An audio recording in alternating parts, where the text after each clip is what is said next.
give you an update on where we're at with the car. I found the tripower setup for the 324. I went through it, rebuilt the carbs, installed it, the whole 9 yards. But we ran into an issue, which took some time to really decipher it.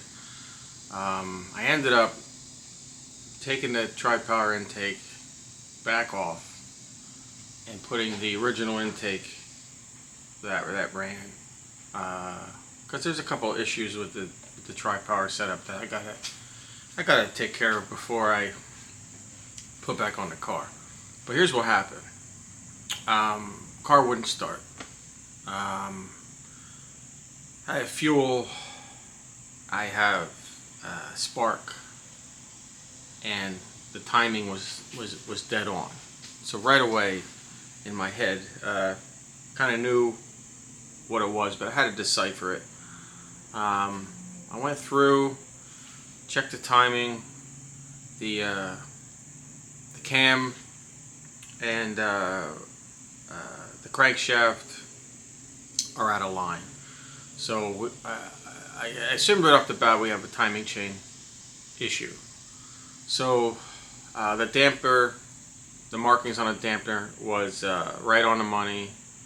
My timing marks to my rotor on the distributor, #1 piston, on the compression stroke. My timing is right on the money. But I do have slack. I have slack in my timing chain. And the way I found that, took a 1/2-inch ratchet to my crankshaft and went forward, didn't have an issue.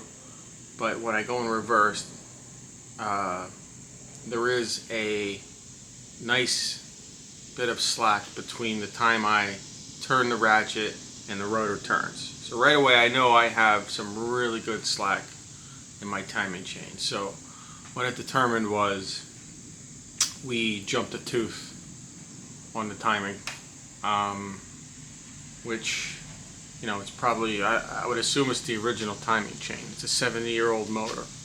So next step, before I can put my tripower back on, we are going to get I have a new timing chain coming. I'm going to tear it apart, and I got to get ready. We've got a show coming up next weekend, so we got a lot to do. But we have timing chain issues, is what we determined. So stick around. I'm going to video the whole process and put new timing chain on. Coming up. Thanks for stopping by. Subscribe. Thank you.